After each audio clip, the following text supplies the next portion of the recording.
Vamos abrir a palavra de Deus, amados irmãos, no primeiro livro dos Reis, capítulo 19. Primeiro livro dos Reis, capítulo 19. Leremos até o verso 18.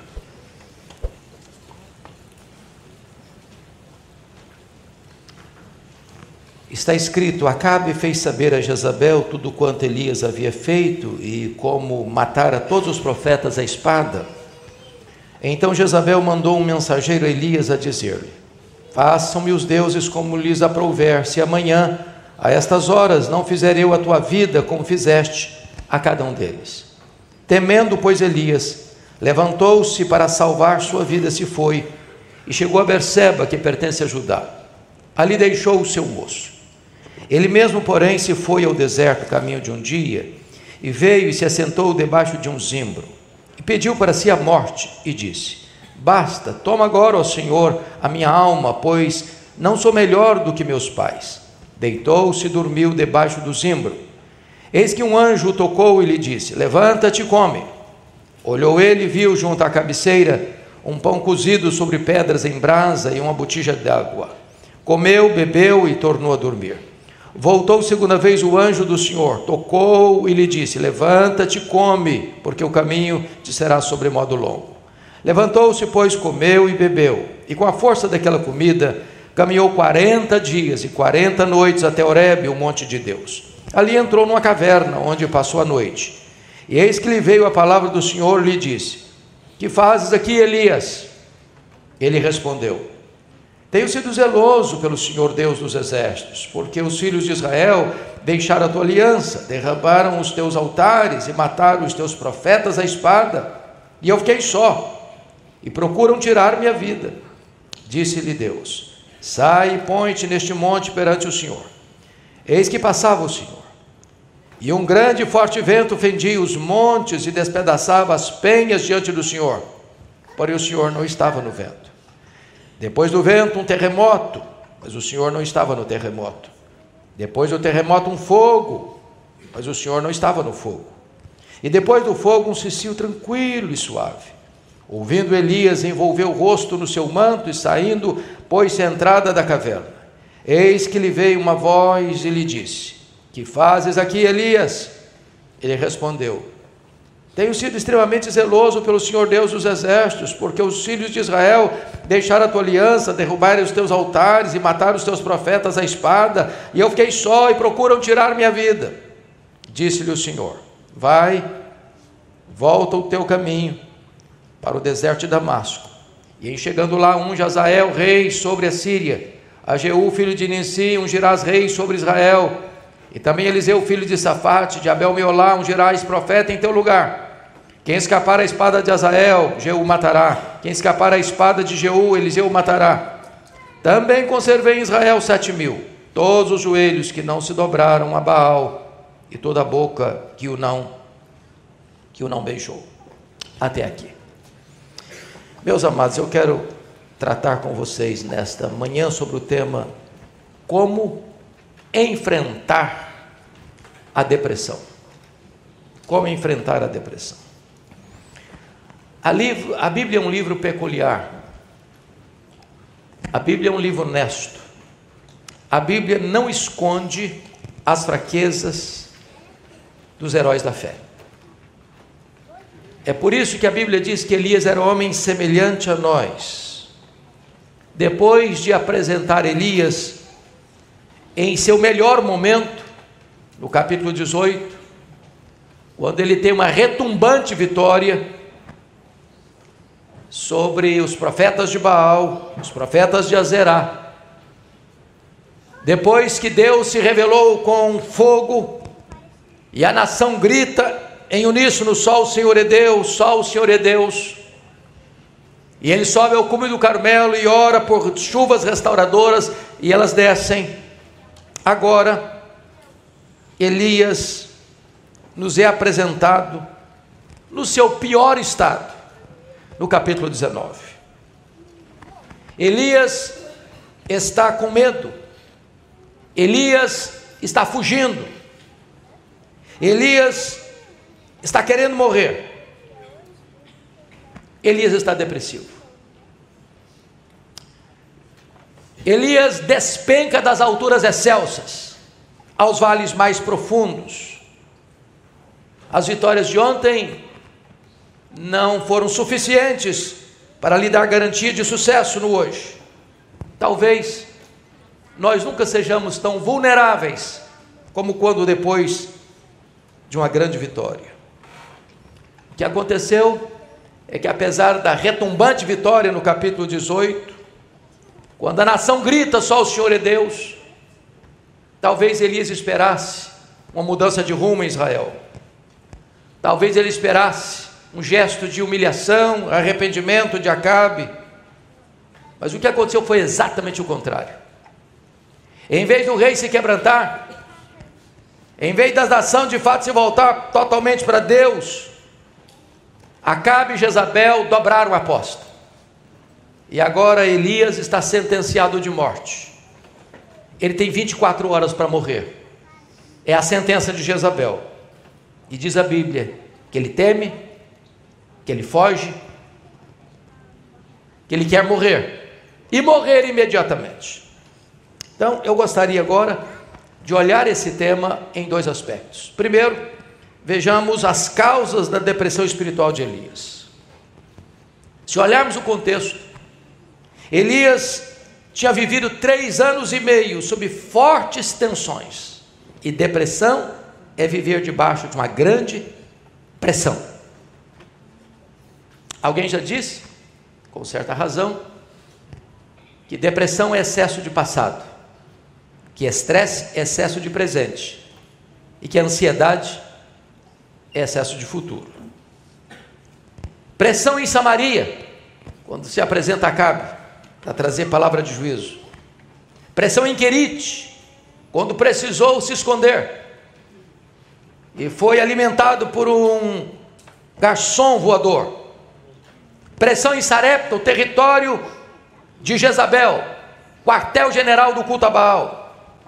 Uma prova longa na terra da opressão. Pressão no Carmelo, confrontando o rei Acabe, confrontando o povo de Israel e confrontando os profetas da iniquidade. Ele havia desafiado o rei, o povo e os profetas de Baal. Elias tinha visto o fogo descer no Carmelo. Elias havia visto as torrentes de Deus descerem restauradoras. Elias havia visto o céu se fechando por sua oração, o filho da viúva ressuscitando, o fogo caindo, as chuvas descendo, o povo gritando, só o Senhor é Deus. Mas, em vez de Acabe implementar as mudanças necessárias, ele revela a sua fraqueza e vai dizer à sua mulher, a rainha mais perversa da história, Jezabel, o que havia acontecido aos profetas de Baal. E ela então declara: faça-me os deuses o que me aprouver, se amanhã, a estas horas, 24 horas, você, Elias, não estiver morto. Então aí entram as causas daquilo que nós chamamos da depressão de Elias. Em primeiro lugar, por que Elias está deprimido e querendo morrer? Primeiro, pensamento confuso, verso 1 a 3. Notem vocês que Elias tinha plena evidências de quem tinha o controle do universo, é Deus. Deus fecha as comportas do céu, e não chove, e não cai orvalho. Elias tinha a ciência de que Deus era poderoso para sustentá-lo num esconderijo, num deserto. Elias tem convicção de que Deus age, porque Deus multiplicou o azeite na botija da viúva de Sarepta, e a farinha na sua panela, e ressuscitou o seu filho. Elias sabia que Deus tem poder, porque ele mesmo respondeu com fogo no Carmelo. Elias sabia que Deus tinha o controle da natureza, porque as chuvas desceram a sua súplica. E agora, por um momento, ele perde o foco. Por um momento ele pensa que a vida dele está nas mãos de Jezabel. Por um momento ele perde a noção da soberania de Deus, da grandeza de Deus, da majestade de Deus, da providência de Deus. E nesse momento ele tira os olhos de Deus para colocar os olhos em homens, em pessoas ou em circunstâncias. Ele teme, ele foge, ele quer morrer. Se vocês lerem com atenção a biografia de Elias, ele só se movimenta por orientação divina. Deus mandou ele aparecer a Acabe e ele apareceu. Deus mandou ele ir para Querite, ele foi. Deus mandou ele ir para Sarepta, ele foi. Deus o mandou revelar-se novamente a Acabe e ele foi. Deus orienta a vida dele, mas por um momento ele tira os olhos de Deus e ele naufraga, no medo, na fuga e no desejo de morrer. Todas as vezes que nós tiramos os olhos de Deus ou perdemos de vista a soberania de Deus, nós também naufragamos nas águas turvas do medo e do desespero. Agora vejam vocês, no verso 3, que está escrito, temendo, pois, Elias. O segundo aspecto é o medo. O homem que havia confrontado Acabe, o homem que havia visto o poder de Deus, agora está com medo de uma mulher. É bem verdade que é a mulher mais perversa da história. Naquele momento, ele pensou que Deus não era capaz de protegê-lo da sanha assassina daquela perversa mulher. Ele não enfrentou Jezabel, ele fugiu de Jezabel para salvar a sua vida, diz a Bíblia. E o texto nos informa que ele chegou até Berseba. Ele estava em Jezreel e foge para Berseba. Quantos quilômetros? A pé, correndo, com medo, fugindo. 144 quilômetros rumo ao sul. Por que ele vai para Berseba? Porque ele está entrando no território de Judá, fora dos limites administrativos do reino do norte. 144 quilômetros. Na verdade, nós, humanamente falando, caminhamos 35 quilômetros a pé por dia. Ele percorreu 144 quilômetros, depois deixa o seu moço em Berseba e caminha mais um dia inteiro rumo ao deserto, inóspito, causticante, de areias esbraseantes. Este homem está com medo, e o medo é mais do que um sentimento. Um medo é um espírito opressor. Diz o apóstolo Paulo em 2 Timóteo 1,7 que Deus não nos deu espírito de medo. O medo atormenta, o medo embaça a visão, o medo tira a fé, o medo perturba a alma. E é isso que esse homem está enfrentando. Terceira causa da depressão de Elias: afastamento de relacionamentos encorajadores. Diz o verso 3b que quando ele chega em Berseba, ali deixou o seu moço. Na hora que ele mais precisava de companhia, ele ficou só. Na hora que ele mais precisava de um ombro amigo, ele quis ficar na solidão. Entendamos isso, meus irmãos. A solidão não é um bom remédio para quem está lidando com depressão. Pessoas desencorajadas são pessoas solitárias. Quero lhe dizer que quando a crise chega, a solidão é uma péssima companhia. Se gente precisa de Deus, gente precisa de gente. Foi isso que o apóstolo Paulo expressou quando estava preso na masmorra mamertina, quando escreve para Timóteo: procura vir ter comigo depressa. Precisamos de amigos.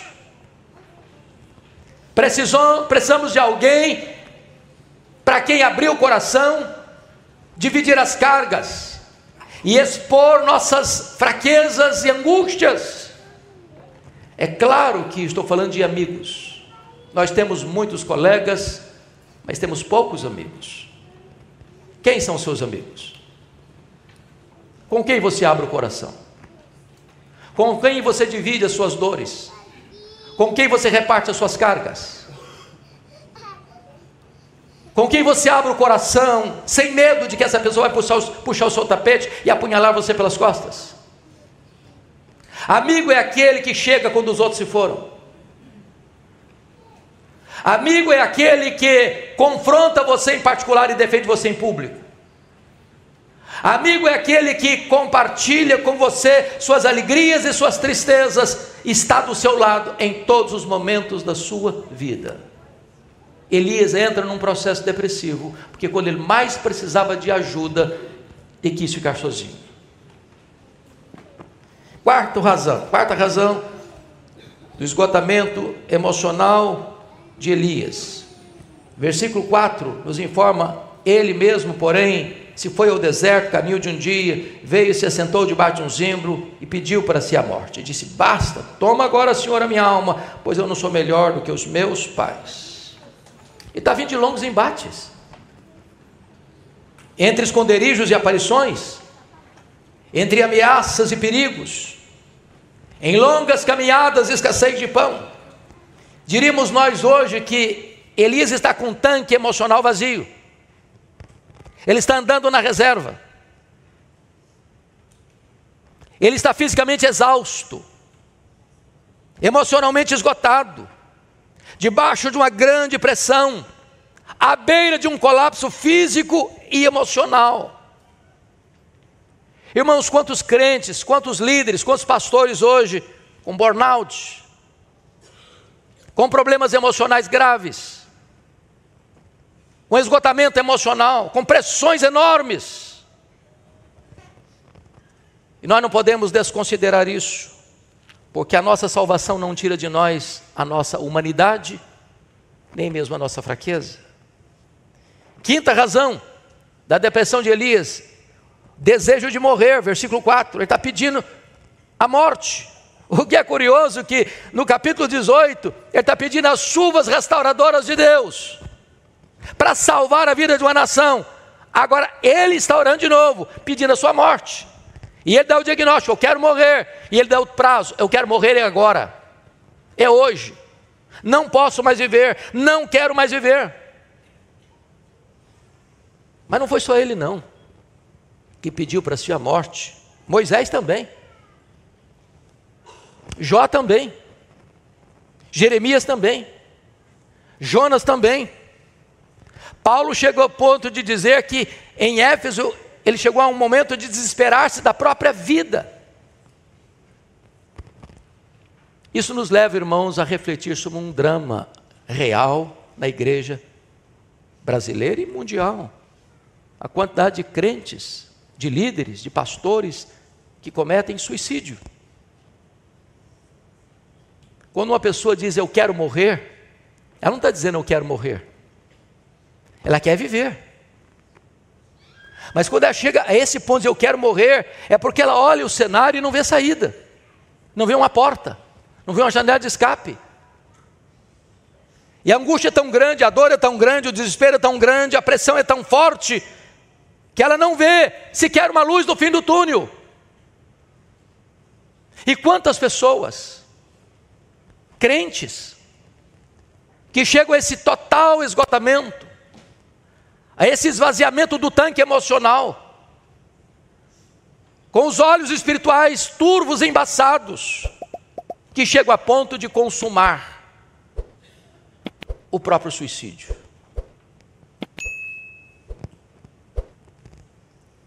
E aí eu quero concluir as causas da depressão, tratando do problema da autopiedade. No versículo 4b, ele justifica porque ele quer morrer. Pediu para si a morte e disse: basta, toma agora, ó Senhor, a minha alma, pois eu não sou melhor do que meus pais. Está quem diz: basta, chega, Deus, quero mais, não aguento mais, não suporto mais tanta pressão, não suporto mais tanta luta, não aguento mais, eu não sou melhor do que os meus pais, eu quero morrer e quero morrer agora. Ele dá o diagnóstico, ele dá a sentença. Certamente, o que está acontecendo aqui é autopiedade. Quem disse que ele era melhor do que seus pais? De onde ele tirou essa informação? Eu quero dizer para você que a autopiedade é uma emoção inútil. Vai mentir para você, vai enganar você, vai exagerar o seu problema, vai apequenar Deus. E é por isso que esse homem está num estado depressivo. Mas o segundo ponto da minha mensagem é a cura para a depressão espiritual de Elias. Então, me permita só gastar um pouquinho de tempo aqui, porque quando eu falo a palavra depressão, eu sei que essa palavra é problema para muita gente. E eu sei também que a igreja evangélica brasileira e mundo afora não tem consenso sobre essa questão. Talvez você está me ouvindo aí com o seu coração até um pouco acelerado e com perguntas sobre o que é isso, que negócio é esse? Pastor tratando de assunto de depressão. Então me permita olhar dois ângulos ou duas posições na igreja evangélica brasileira e mundial. Primeiramente, vamos ver a visão de um evangelista pentecostal.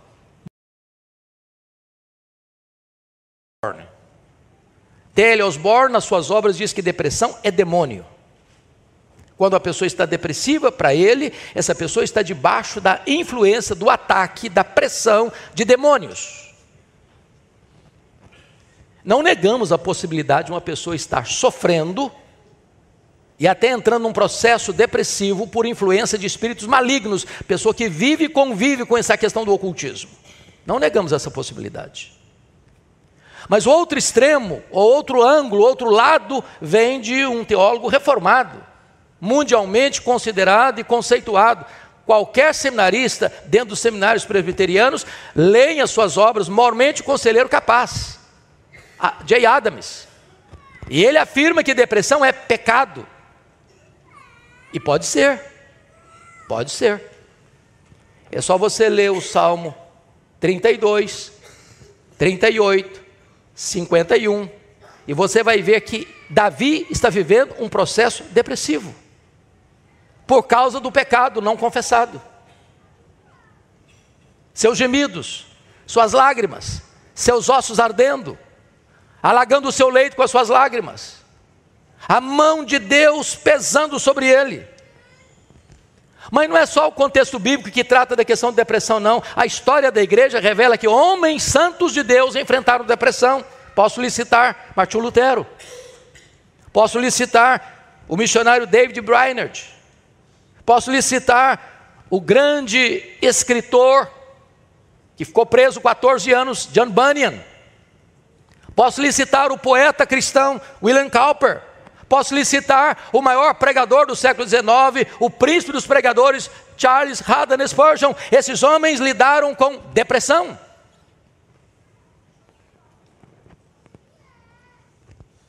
E hoje, há pastores, há líderes, há crentes, lidando também com crises de ansiedade, com transtornos mentais, com depressão, com burnout. Deus vai tratar de Elias. Pão no deserto, voz na montanha, visão para o futuro. E eu gostaria aqui agora de tratar com vocês os remédios que Deus usou para curar o Elias. Primeiramente, toque sobrenatural. Veja comigo o versículo 5. Deitou e dormiu debaixo do zimbro, e eis que um anjo tocou e lhe disse: levanta-te e come. Meus irmãos, Deus havia usado muitos instrumentos para abençoar o Elias. Deus usou os corvos, garçons voadores. Deus usou a viúva de Sarepta para sustentá-lo. Deus agora usa o toque de um anjo. Não para dar uma desfeita nele, ou para dar uma corrigida nele, uma exortada nele, mas para tocar e dizer: levanta-te e come. Eu chamo isso de mimo da graça de Deus. Os anjos têm um ministério tão lindo. Eles são ministros de Deus, que trabalham em favor dos salvos. E aqui Elias está experimentando um toque sobrenatural, um cuidado especial, um mimo da graça de Deus. Dizer: meu filho, eu não esqueci de você não. Não é porque você está triste, não é porque você está abatido, não é porque você está esgotado, não é porque você quer morrer, que a sua vida não tem valor, não. Eu estou escalando um anjo para ir ao seu encontro, para tocar você, para demonstrar o meu cuidado por você. Eu quero lhe dizer nesta manhã que Deus se importa com você. Talvez você está vendo uma crise, talvez um vale, talvez uma angústia, talvez uma dor, talvez uma depressão profunda. Talvez você pense que Deus já esqueceu de você. Deus não esqueceu de você, Ele está cuidando de você. Segundo, remédio, cardápio especial. Deitou e dormiu, versículo 5, debaixo do zimbro. Eis que um anjo tocou, levanta-te e come. Por que Deus disse isso? O camarada correu 144 quilômetros e não só correu, vou fazer um passeio, uma viagem tranquila, serena, olhando a paisagem, olhando a natureza. Não, ele está correndo de medo. Ele está debaixo de uma sentença de morte.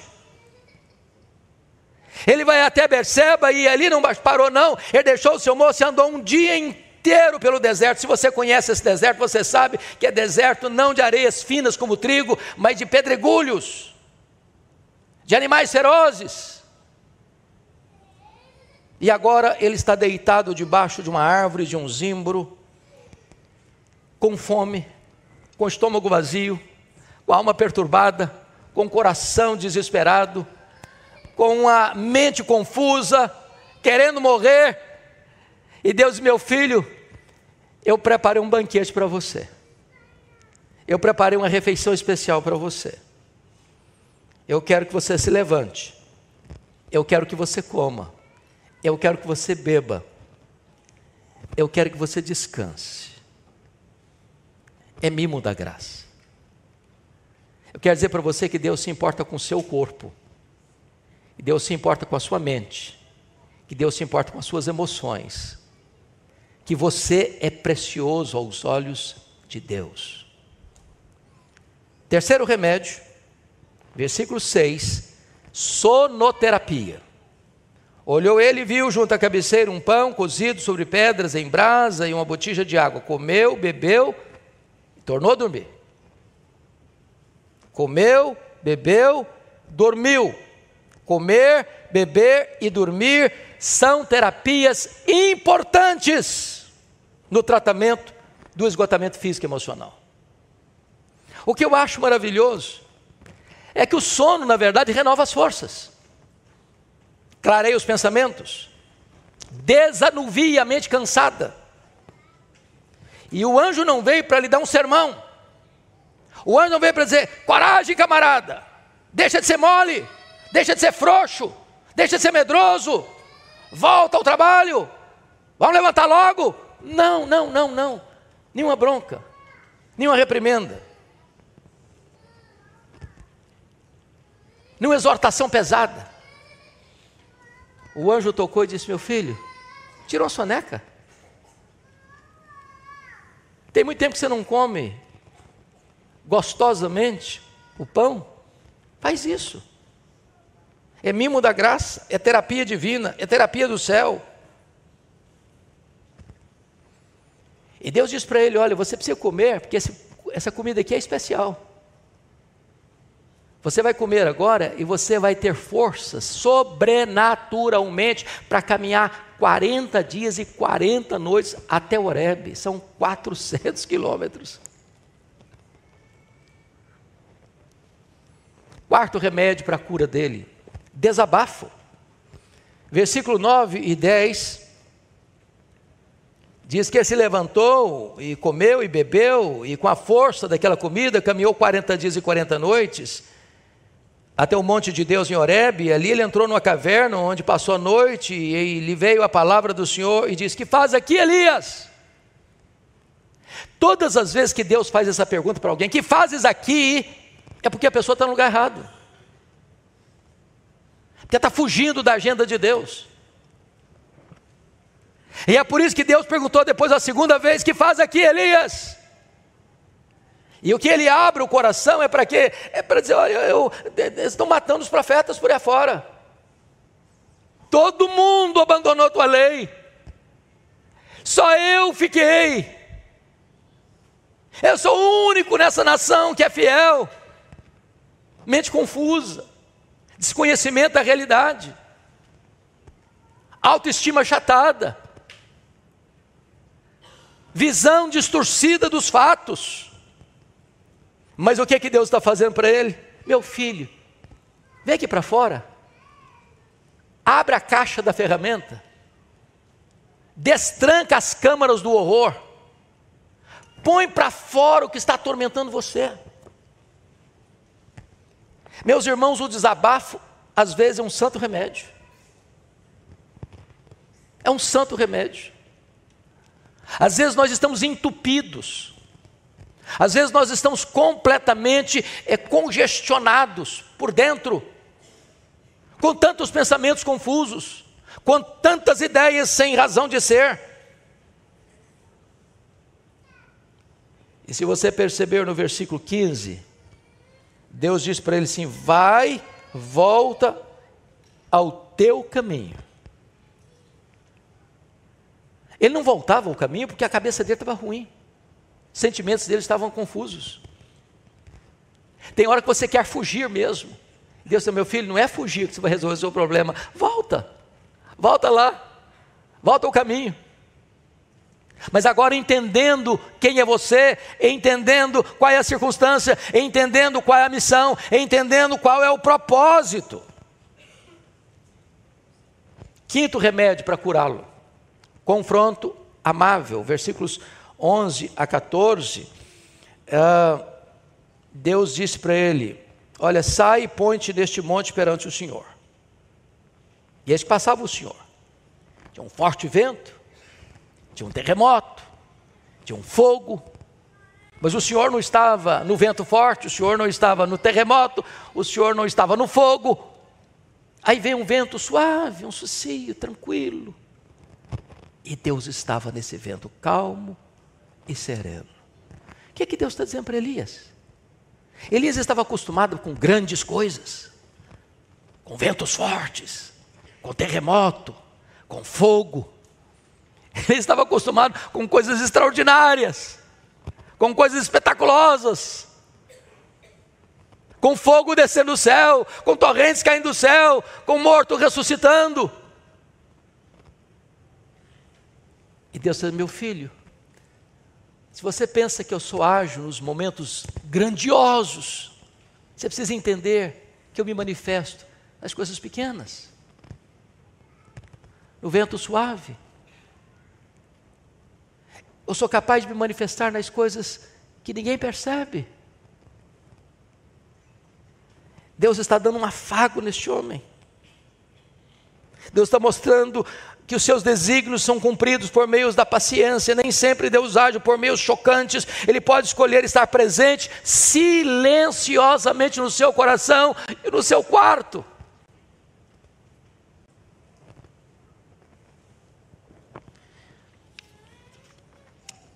Mas eu termino. O último remédio para curá-lo é que Deus realinha o seu foco. Versículos 15 a 18. Então Deus disse para ele: vai, volta ao teu caminho para o deserto de Damasco, e em chegando lá você vai ungir um profeta em seu lugar, Eliseu.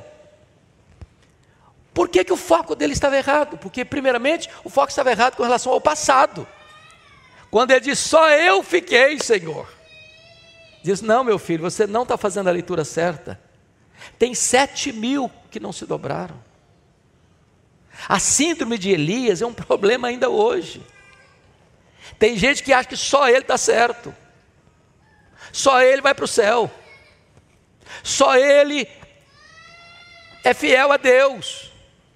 E Deus diz: não, meu filho, tem gente que você não conhece, que é fiel, que não se curvou, que não se dobrou a Baal. Eu tenho gente que você nunca viu, que anda com Deus, que anda comigo. Corrigiu o foco do passado. Mas agora Deus corrige o foco do presente. Quando ele diz: eu quero morrer, me mata, Senhor, não quero mais viver, basta, chega, eu não sou melhor do que os meus pais. Deus: ah, meu filho, você nem sabe o plano que eu tenho para você. Você quer morrer? Nem morrer você vai. A morte. Seus pensamentos estão tão confusos, que o milagre que eu vou fazer na sua vida, eu só fiz uma vez, talvez nunca mais vai acontecer de novo. Eu vou trasladar você para o céu, sem você passar pela morte. Terceiro lugar, Deus corrige o foco do futuro. Elias achou que acabou o ministério, acabou, não tem mais nada para mim, eu só tenho passado, eu não tenho presente que quer morrer, e futuro eu não tenho mesmo. Deus, não, meu filho, seu ministério não acabou não. Você ainda vai ungir um rei na Síria, você ainda vai ungir um rei em Israel. Não acabou. Por que Deus está dizendo isso?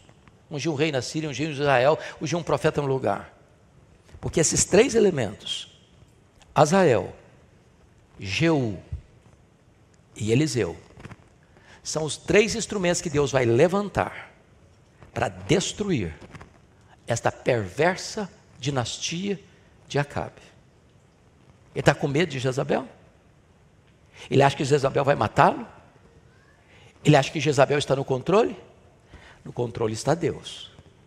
E no tempo de Deus, essa família vai cair. Essa dinastia vai acabar. O juízo de Deus virá sobre essa ímpia família. E então, Deus está dizendo, meu filho, eu cuido de você. Eu cuido das circunstâncias que ameaçam você. Esse é o nosso Deus. Aqueles que zombam de Deus vão perecer. Eu quero terminar ilustrando isso. Eu acho que todos vocês acompanharam o que aconteceu no dia 5 de janeiro deste ano. 82ª edição do Globo de Ouro, no Beverly Hilton, em Los Angeles.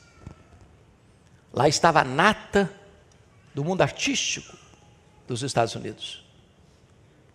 Atores e atrizes, não só americanos, mas de outros lugares do mundo. A cerimonialista fez referência às citações pelos laureados, a mãe, o colaborador, o mestre de cerimônia. Mas naquela cerimônia, nenhuma das pessoas laureadas e premiadas fez sequer uma menção de Deus, o Criador do universo. E a cerimonialista, então, tentando escarnecer um pouco mais, disse: nenhuma surpresa para uma cidade sem Deus. Isso provocou risadas e gargalhadas dos atores e atrizes ali em Los Angeles. 2 dias depois, dia 7 de janeiro deste ano, houve um terrível e devastador incêndio atingindo a cidade de Los Angeles e transformou em cinzas dezenas e dezenas de mansões multimilionárias de atores e atrizes que estavam naquele hotel recebendo aquele prêmio, escarnecendo do fato, nenhuma menção do nome de Deus, nenhuma surpresa para uma cidade sem Deus. De Deus não se zomba. Aquilo que o homem semear, isso ele também ceifará. Deus está dizendo para Elias: Elias, você não vai morrer nas mãos de Jezabel. Eu vou levar você para o céu.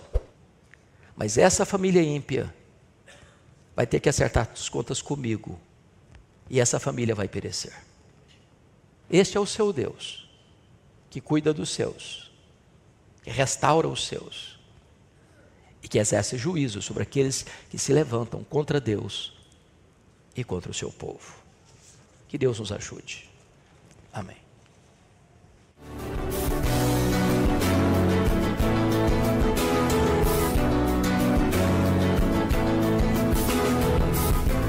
Palavra da Verdade, com Hernandes Dias Lopes. Palavra da Verdade, com Hernandes Dias Lopes. Então, gente melhor do que nós está partindo. E se nós estamos aqui, é por bondade de Deus. E devemos reconhecer isso, com humildade, porque Deus ainda tem um propósito a cumprir na nossa vida. Convido você para abrir sua Bíblia comigo. Primeiro livro dos Reis, capítulo 17. Nós vamos ler dos versos 1 a 10. Primeiro Reis 17, de 1 a 10. Você que está acompanhando aí pelas redes sociais da igreja, na sua casa, abra sua Bíblia também. Mantenha sua Bíblia aberta. Está escrito o seguinte, 1 Reis 17.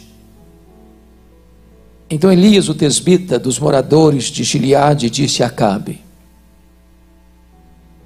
tão certo como vive o Senhor, Deus de Israel, perante cuja face estou, nem orvalho, nem chuva haverá nesses anos, segundo a minha palavra. Veio-lhe a palavra do Senhor dizendo: retira-te daqui, vai para a banda do Oriente, esconde-te junto à torrente de Quirite, fronteira ao Jordão. Beberás da torrente. E ordenei aos corvos que ali mesmo te sustentem. Foi, pois, e fez segundo a palavra do Senhor. Retirou-se e habitou junto à torrente de Quirite, fronteira ao Jordão. Os corvos lhe traziam pela manhã pão e carne, como também pão e carne ao anoitecer, e bebia da torrente. Mas passados os dias a torrente secou, porque não chovia sobre a terra. Então lhe veio a palavra do Senhor, dizendo: dispõe-te, vai a Sarepta, que pertence a Sidom, e demora-te ali, onde ordenei a uma mulher viúva que te dê comida. Então ele se levantou e se foi a Sarepta. Amém. Irmãos amados, afirmar que nós estamos vivendo hoje uma crise agônica, aguda, endêmica e sistêmica, já não impacta mais ninguém. As gerações futuras vão estudar nos anais da história o que nós estamos vivendo hoje.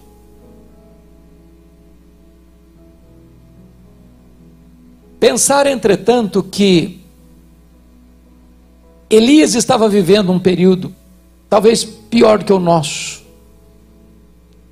Já há quase 2.700 anos nos faz refletir. Eu queria situar Elias no tempo e no espaço para extrairmos daqui algumas lições. Vocês se lembram que houve em Israel 120 anos de monarquia no Reino Unido, 40 anos sob Saul, 40 sob Davi, 40 sob Salomão.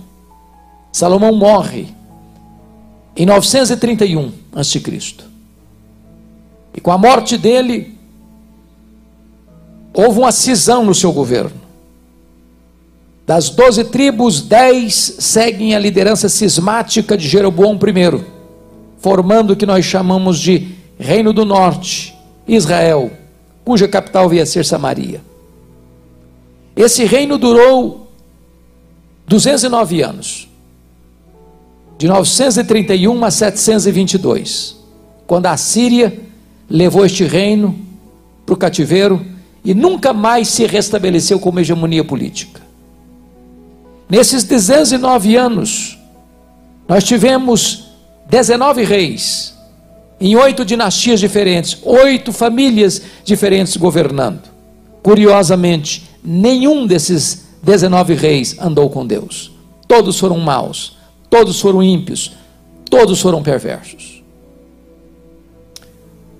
Para vocês terem uma ideia, esse Jeroboão que provoca essa cisão, governou 22 anos.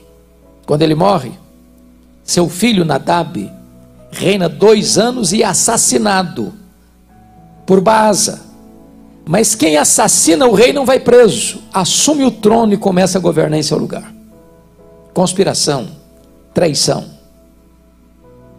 Baasa reina 24 anos. Morre seu filho Elá, reina 2 anos. E é assassinado por Zenri. E Zenri toma o governo.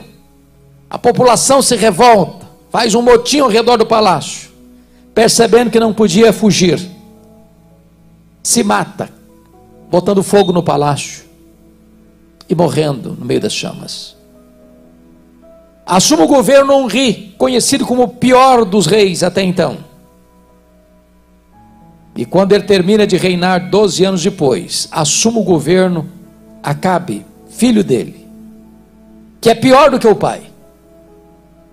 Se não bastasse isso, ele se casa com a pior mulher do mundo, Jezabel. A mulher era assassina, era feiticeira e era mandona. O rei era apenas um boneco na sua mão. E essa mulher impôs o culto a Baal à força da baioneta em Israel. E começa a perseguir e a matar os profetas de Deus. Um tempo de terrível crise política, econômica, moral, social e espiritual. É nesse tempo de crise que Deus levanta, não um partido político, não uma denominação religiosa. Deus levanta um homem para mudar esse cenário. Um homem. Quem é esse homem? Elias. Mas quem é Elias? Olhem comigo, por favor, no versículo 1. Então Elias, o tesbita dos moradores de Gileade. Quando diz Elias, o tesbita, não está falando da família dele, do sobrenome dele. Está falando da procedência geográfica dele. Ele vem de Tisbé. Quando você vai para o mapa procurar Tisbé, você não encontra, porque é um lugar muito insignificante. Quando você vai pesquisar sobre a família dele, ele não vem de uma família rica, ele não vem de uma escola de profetas, ele não vem de uma família sacerdotal. Elias é um homem desconhecido, de uma família desconhecida, de um lugar desconhecido, mas um homem levantado por Deus. E aqui nós aprendemos a primeira lição: Deus não precisa de estrelas para fazer a sua obra. Deus não precisa de figurões para fazer a sua obra.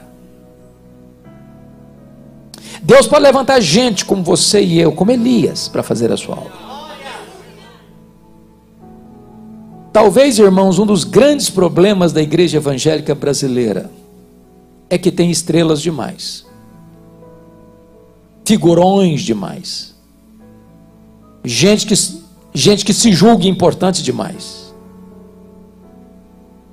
E você e eu, que talvez temos uma origem rural, antes até da chegada da luz elétrica no campo, a noite escura e você olhava para o céu bordejado de estrelas, você aprende uma lição: as estrelas só brilham quando o sol não está brilhando, porque quando o sol está brilhando não tem espaço para as estrelas brilharem. Quando Jesus, o sol da justiça, está brilhando, não tem espaço para homens brilharem, porque Deus não divide a sua glória com ninguém.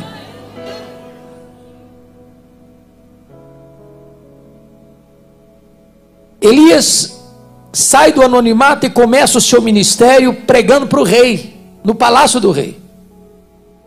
Muitos de nós passarão pelo ministério sem nunca ir no palácio pregar para o rei. Pois Elias começa pregando para o rei no palácio do rei. E o que ele diz para o rei é algo chocante. Ele chega e diz: tão certo como vive o Senhor Deus de Israel, perante cuja face estou. A coisa mais importante para você e para mim, num tempo de crise, é poder dizer para os homens que pensam que tem poder nas mãos: eu ando na presença do Rei dos Reis, do Senhor dos Senhores, do Deus Todo-Poderoso. É na presença dele que eu estou vivendo. E este homem chega com a palavra de juízo, dizendo: segundo a minha palavra, não vai chover e nem vai cair orvalho. Bom, chove ocasionalmente, mas o orvalho cai diariamente. E ele diz: não vai nem chover e não vai cair orvalho também, segundo a minha palavra. Mas por que tanta garantia, certeza? O texto não responde isso. Por que tem essa convicção? O texto não responde. Mas a resposta está em Tiago 5,17. Elias orou para não chover e não choveu. Aqui você aprende a segunda lição. Você e eu só podemos prevalecer em público diante dos homens, se primeiro nós prevalecermos em secreto diante de Deus. Só pode se levantar para pregar aos homens quem primeiro se prostra diante de Deus em oração em secreto.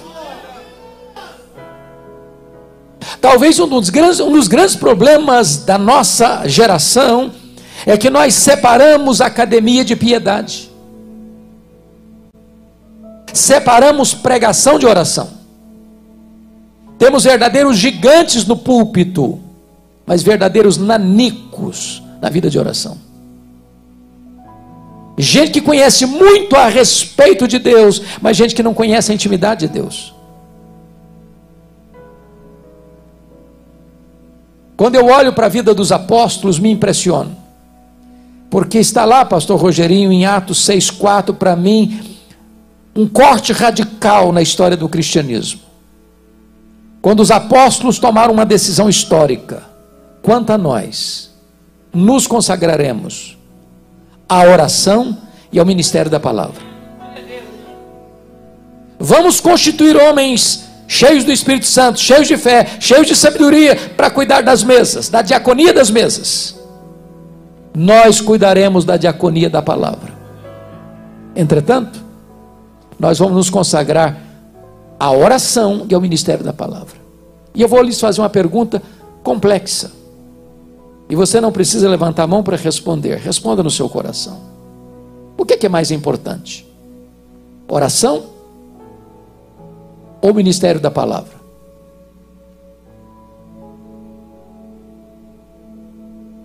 Eu já li muitos comentários sobre isso, não encontrei resposta. A melhor resposta que eu já ouvi a essa pergunta veio de um pastor coreano, que disse assim: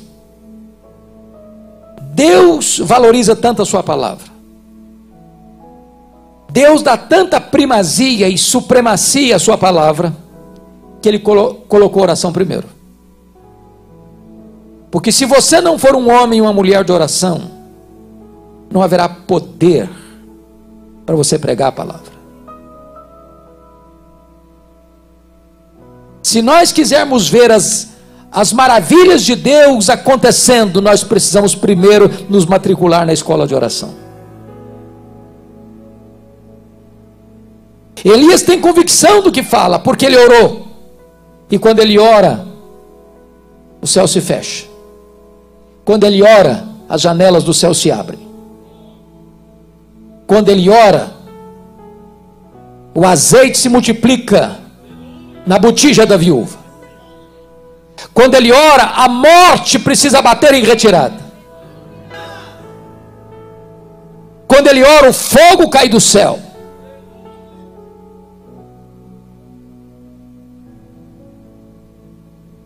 Depois que Elias entrega esta mensagem de juízo para o rei Acabe, dizendo o seguinte: não vai chover, portanto a crise vai chegar, o desemprego vai chegar, a doença vai chegar, a recessão vai chegar, a morte vai chegar. Em juízo a esta nação que virou as costas para Deus, que abandonou o Deus vivo para se prostrar diante de Baal. E diz o versículo 2, que ao entregar essa mensagem, veio-lhe a palavra do Senhor dizendo: retira-te daqui e vai para a banda do Oriente, e esconde-te junto à torrente de Quirite, fronteira ao Jordão. E aqui, irmãos, é um anticlímax, porque tudo que um pastor ou um pregador não quer é se isolar, é caminhar na direção da solidão. Ele gosta de caminhar na direção da multidão. Deus manda Elias se esconder num deserto. E você e eu não gostamos do deserto. Porque deserto não nos promove, nos humilha. O deserto não acende as luzes dos holofotes sobre nós, apaga as luzes. O deserto não nos exalta, nos humilha. Ele não nos engrandece, ele nos quebra. Mas o deserto não é um acidente de percurso na jornada da vida. O deserto é uma escola de treinamento. O deserto é a escola superior do Espírito Santo, onde ele treina os seus melhores líderes. É Deus quem nos matricula na escola do deserto.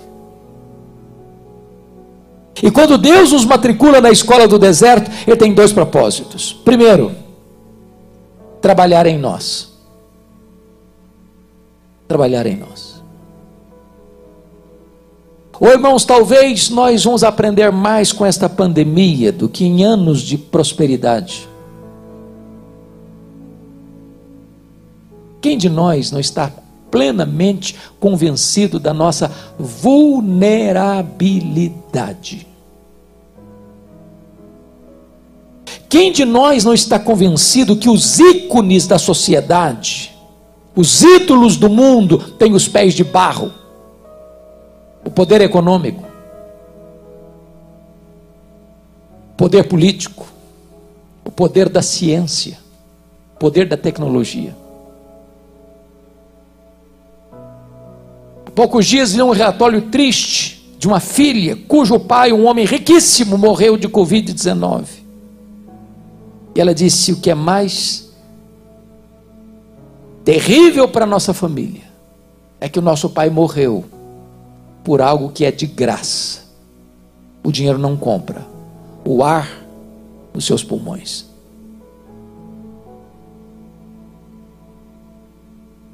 Quando Deus nos leva para o deserto, Ele quer trabalhar em nós. Sabe por quê?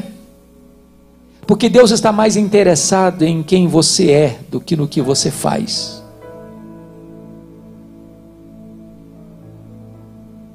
Primeiro Deus trabalha em nós, depois Deus trabalha através de nós. Você gasta algumas horas para preparar um sermão, mas você gasta uma vida para edificar uma vida.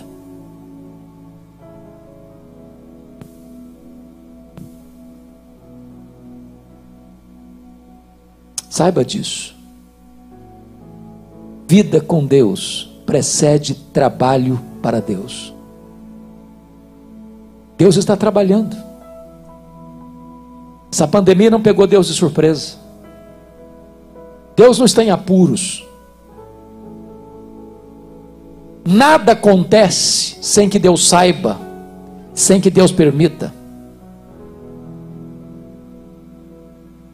Ainda que você não sinta, ainda que você não veja, ainda que você nem creia, isso não vai mudar as coisas. O que nós sabemos à luz da Escritura é que todas as coisas cooperam para o bem daqueles que amam a Deus, daqueles que são chamados segundo o seu propósito.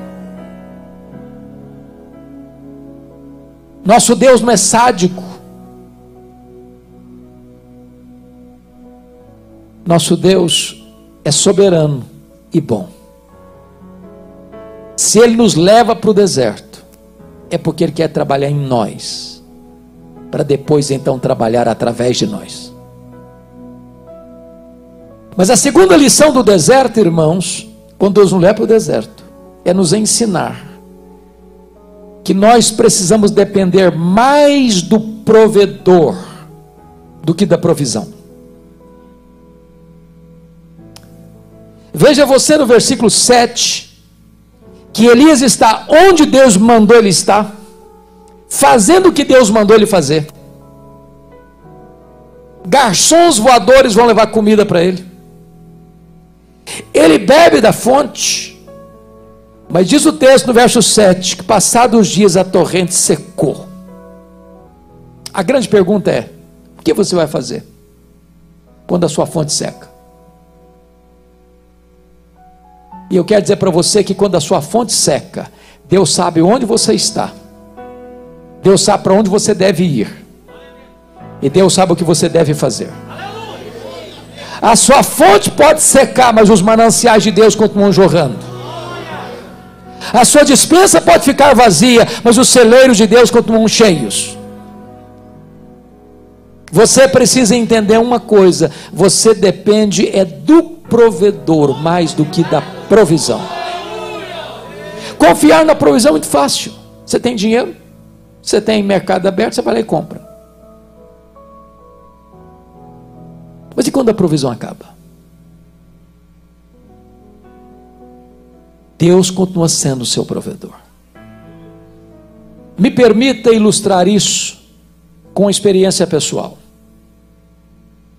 No ano 2000, eu fui para os Estados Unidos com a minha família, minha esposa, meus 2 filhos, que eram pequenos, para fazer um curso de doutorado na área de pregação. A igreja que eu sou pastor desde 85, há 35 anos, na época votou um valor para o nosso sustento. Na época votaram $2.300 por mês. E eu fui com expectativa de achar pelo menos meia bolsa. Fui para o Jackson, Mississippi. Quando eu chego lá, não tinha bolsa de 1 centavo. Quando eu chego lá, não encontrei escola pública para os meus filhos. Precisei pagar uma escola cristã. Não tem transporte público. Tive que comprar um carro velho. Tive que pagar a escola de inglês. Tive que pagar aluguel. Tive que pagar seminário. E percebi que as minhas despesas nunca ficaram inferiores a 3 mil por mês. Bom, mas dos valores que eu recebia, eu tinha alguma coisa para deduzir. Primeiro, que todo pastor é dizimista. Pelo menos pressupõe que seja. Então, se eu recebia 2.300, já deixava 220 na tesouraria da igreja. Recebia 2.70. Há uma senhora que mora conosco já há mais de 30 anos. Membro da nossa família, eu achei que não seria honesto nem justo desampará-la nesse período. Continuei pagando o salário dela. Em outras palavras, eu recebi em torno de 1.500. Quando eu chego lá, levei toda a nossa economia. Com 5 meses a economia acabou. O carro que era velho quebrou. Levei para a oficina $1.350 para consertar, não tinha dinheiro para tirar o carro da oficina. Levantava todo dia 4 horas da manhã com a minha esposa para limparmos a escola, para ganharmos um desconto de $200 na prestação da escola dos filhos. Com 5 meses também houve uma inflamação no meu braço e eu não conseguia segurar o rodo nem a vassoura mais. Tive que dispensar o trabalho, menos $200 no orçamento. Eu só tinha 2 opções.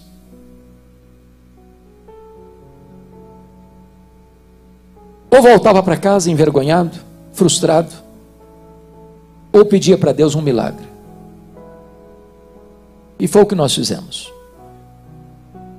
Eu reuni minha família e disse: olha, nós não temos outra saída. Aqui não podemos ficar. Não temos dinheiro. Não temos provisão. Mas nós pregamos a vida inteira que o nosso Deus é o Jeová Jireh, é o Deus da provisão. Aí nós nos ajoelhamos na sala. Disse: meu Deus, tu podes todas as coisas. Então, se tu quiseres, abra uma porta para nós. Quando levantamos dos joelhos, o telefone tocou. Corri para atender. Era um convite para eu pregar na Pensilvânia. Eu não tinha o dinheiro do lanche no bolso.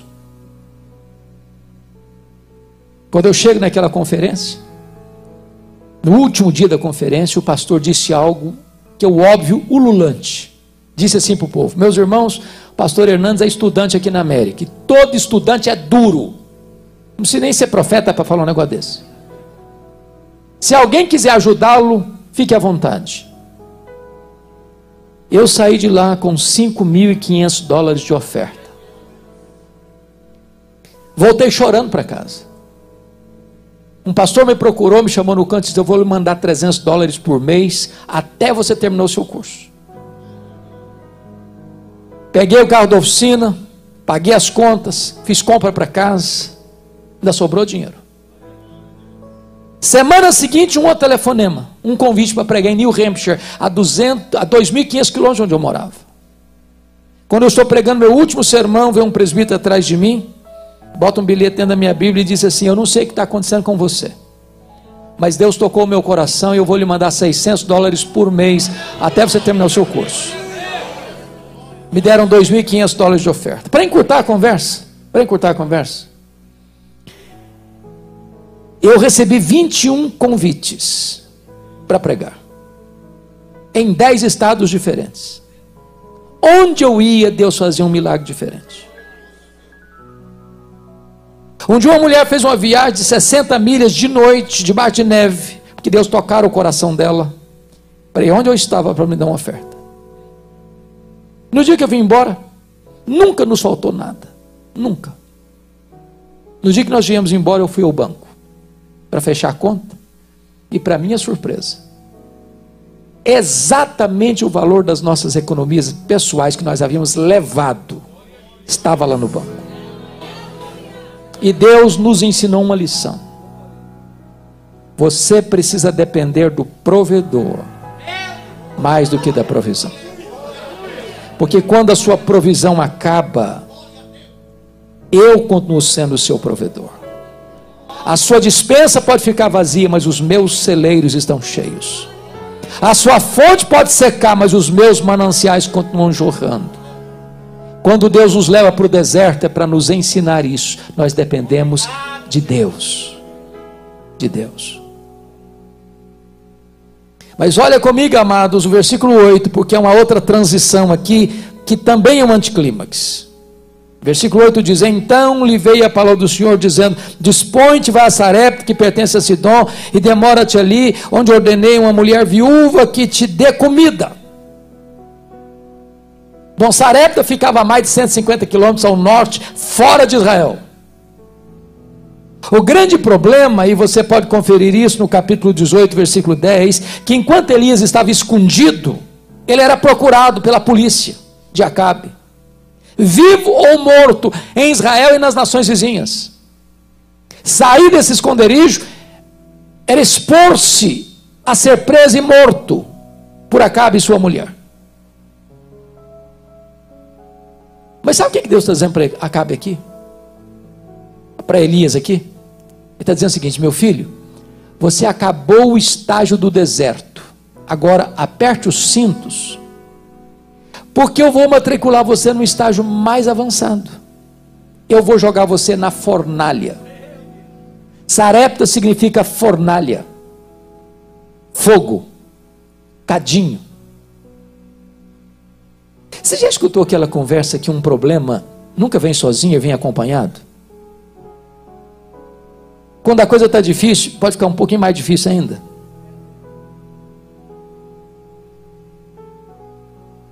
Parece que Deus tem senso de humor, porque o que Deus está falando aqui não tem sentido. Se Deus dissesse: olha, você vai lá para Sarepta, tem um empresário rico lá, que vai bancar você, tem muito dinheiro, essa crise não atingiu ele não. Agora Deus chega para o Elias, diz: olha, vai para Sarepta, tem uma viúva lá que vai sustentar você. E ele sai de Querite para não morrer de sede, e quase morre de fome quando ele chega lá, porque a mulher que vai sustentá-lo está morrendo de fome. Pode entender isso?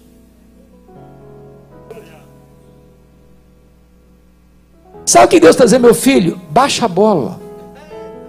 Baixa a bola. Os obreiros de Deus precisam ser homens humildes. Você precisa depender da viúva. Para você reconhecer uma coisa: quem sustenta você sou eu. Quem cuida de você sou eu.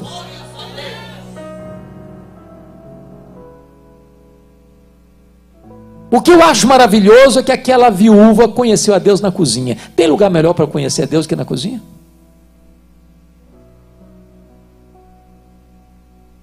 O azeite nunca parou de jorrar. A farinha nunca parou de cessar. A provisão era um milagre diário, porque o que você nota no texto, não é que Deus chegou lá e multiplicou um saco de trigo e um tonel de azeite, não. Aquela mulher ia fazer a refeição do dia, estava lá aquela porção, era só aquela porção, e ela acabava de fazer a refeição, olhava, o mesmo nível de farinha, o mesmo nível de azeite. Aí no outro dia, ela ia fazer a refeição no dia seguinte, o mesmo nível de azeite, o mesmo nível de farinha. E aí, semana após semana, e mês após mês. E sabe de uma coisa? Deus continua multiplicando a farinha na nossa panela e o azeite na nossa botija. Irmãos amados, às vezes nós só vemos milagres nas coisas extraordinárias, mas não vemos milagres nas coisas ordinárias. O fato de você acordar e ter ar nos seus pulmões é um milagre. Você está andando por aí e o Covid está solto. E não é só ele, não, tem outros vírus e bactérias letais.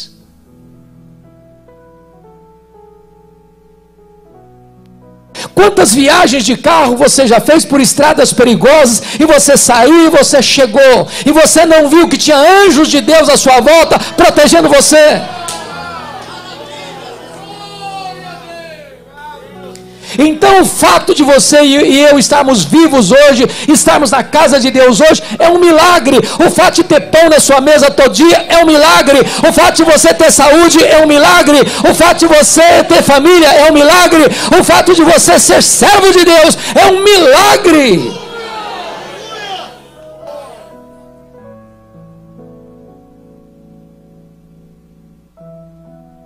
Agora, irmãos, notem outra coisa. Na mesma casa que acontece um milagre, também acontece uma tragédia. Para a gente entender que essa perspectiva triunfalista do cristianismo não é verdadeira. Porque tem muita gente que pregou o Brasil afora, mundo afora aí, que se você é crente, você não fica doente. Aí eu, como disse agora a vocês, um dos homens mais santos que eu conheci, pastor Alberto Rezende. Deus o chamou ontem. Mas se você é crente mesmo, você não pode ser pobre. Mas as pessoas mais santas que eu conheço são pobres. E eu conheço gente rica que vive uma vida miserável. Miserável. Infeliz. Não é verdade que se você é crente você nunca vai ter problema financeiro. Não é verdade que se você é crente você nunca vai ter um problema de saúde. Meu irmão, crente enfrenta doença, crente fica desempregado, crente sofre até bala perdida na rua. O filho único da viúva adoece e morre. Então crente chora a dor do luto também. Nem por isso você é menos crente, nem por isso Deus ama você menos.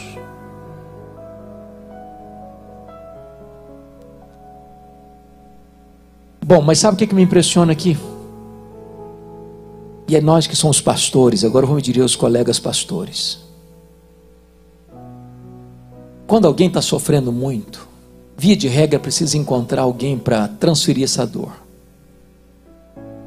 E a viúva de Sarepta bota a culpa da morte do filho dela em Elias.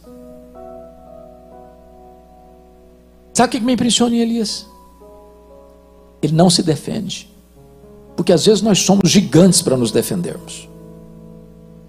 Ele não se defende, embora inocente, ele não se defende. Aquela mulher já está sofrendo demais. Para que tripudiar sobre uma pessoa que já está sofrendo demais?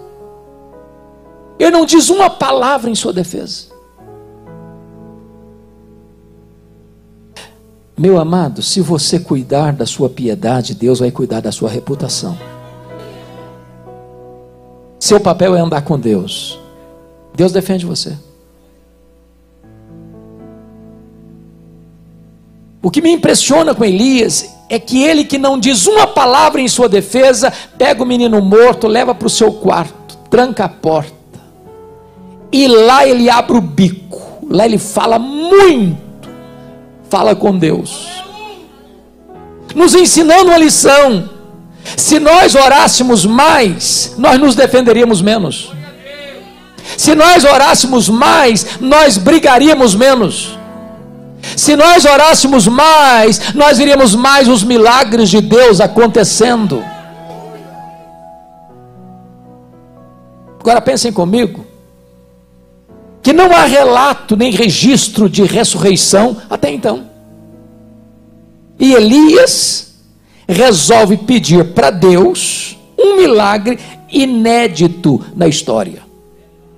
Eu fico pensando, pastor Rogerinho, que se hoje nós fôssemos pedir para Deus um fato que nunca aconteceu na história, talvez nos internariam numa clínica psiquiátrica. Ou diriam para nós, esse cara perdeu o juízo, é um herege.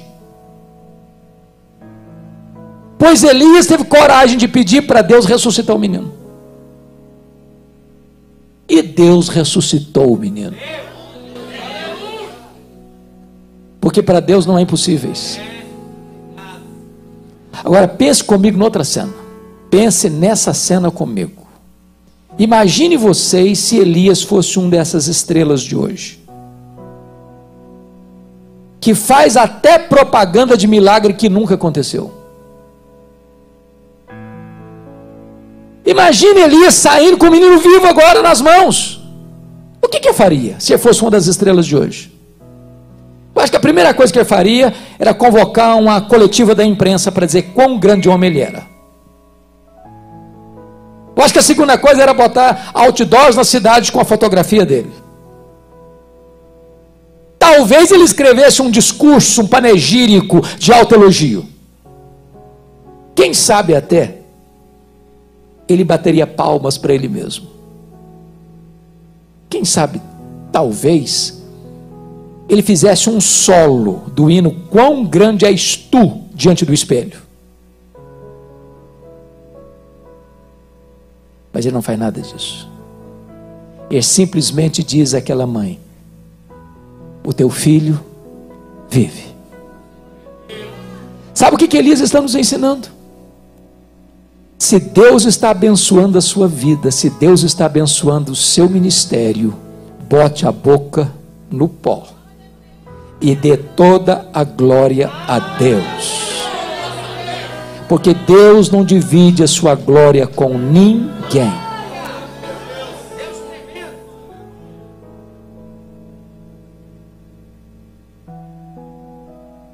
Entretanto, diz a Bíblia em 1 Samuel 2,30, que aos que honram a Deus, Deus os honra. O último versículo deste capítulo, e eu quero terminar aqui, fechando a minha palavra, é que quando a mãe recebe o menino vivo, o filho, ela diz o seguinte para Elias: agora eu sei que tu és homem de Deus, e que a palavra do Senhor na tua boca é verdade. Duas coisas me impressionam aqui. Primeiro, como é que Elias era conhecido? Porque hoje às vezes você conhece alguns líderes, são homens fortes, poderosos, influentes, mas parece-nos que hoje está se escasseando homens de Deus. Homens de Deus. A segunda coisa que me faz tremer os joelhos é o que ela diz: agora eu sei que a palavra do Senhor na tua boca é verdade. Porque isso leva a dizer que então é possível que a palavra de Deus não seja verdade na minha boca. Em outras palavras, e vocês sabem disso, chega uma pessoa e prega um sermão, não acontece nada. Chega outra pessoa, prega o mesmo sermão e os corações se derretem. Por quê? Por quê? É porque um é boca de Deus, o outro não é. Jeremias 15:19 diz: se tu te arrependeres, tu virás a mim. Se apartares o precioso do vil, serás a minha boca.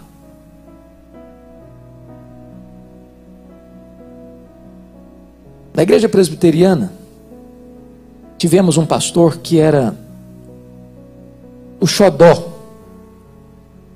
a pessoa assim mais amável e querida da igreja. Morreu com quase 100 anos. Um dos grandes avivalistas do nosso país, chamado Antônio Elias. E Antônio Elias era aquele pregador simples. E ele dizia que o sermão dele era assunto puxa assunto. E eu nunca o vi e nem ouvi Antônio Elias pregando sem lágrimas nos olhos, e nunca vi Antônio Elias pregando sem lágrimas nos olhos de quem estava escutando. E um dia estava num congresso, pregando, e depois do congresso teve aquele momento de perguntas e respostas. E alguém então se levanta para fazer uma pergunta teológica para ele. Perguntou assim: pastor Antônio Elias, explica para nós o que significa unção. O que é unção? E ele, com a maneira simples, descontraída dele, disse: é muito simples de entender isso. Como não? Unção significa que uns são, outros não são. É isso. Agora eu sei que a palavra do Senhor na sua boca é verdade. Sabe o que me impressiona, irmãos? É que os melhores sermões da história estão disponíveis na língua portuguesa. Os melhores sermões de João Crisóstomo, o Boca de Ouro, sermões de Aurélio Agostinho, sermões de Martinho Lutero, sermões de Charles Haddon Spurgeon, sermões de Dwight Lyman Moody, sermões de George Whitefield, sermões de John Wesley, sermões de Mark Lloyd Jones, sermões que Deus usou para levar centenas, milhares de pessoas a Cristo, sermões de Jonathan Edwards, estão disponíveis. Vocês todos já ouviram falar, com certeza, do famoso sermão que Jonathan Edwards pregou em Enfield, pecadores nas mãos de um Deus irado, onde ele orou e jejuou vários dias, e ao pregar aquele sermão, de noite, ele segurava a lamparina numa mão, o esboço na outra mão, e lia o sermão. E na medida que ele ia pregando o sermão, o auditório foi sendo tomado de convicção de pecado, e as pessoas se agarravam na pilastra do templo, como se o inferno estivesse aberto debaixo dos seus pés, e em lágrimas o auditório caiu prostrado, arrependido, e naquela noite mais de 500 pessoas convertidas. Há pouco tempo eu soube de um seminarista que pegou esse sermão, pecadores nas mãos de um Deus irado, decorou o sermão, palavra por palavra, sentença por sentença, e chegou na igreja e pregou com todo entusiasmo o sermão, e o auditório caiu também, mas de sono. O sermão era o mesmo, mas quem pregava o sermão era outra pessoa. Agora eu sei que a palavra do Senhor na tua boca é verdade. Que Deus nos ajude nesse tempo de crise, vivermos como Elias,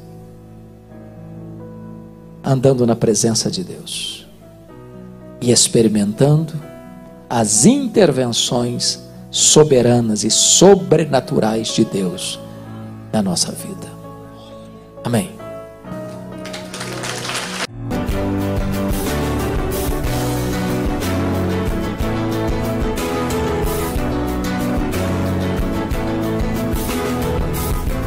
Palavra da Verdade, com Hernandes Dias Lopes.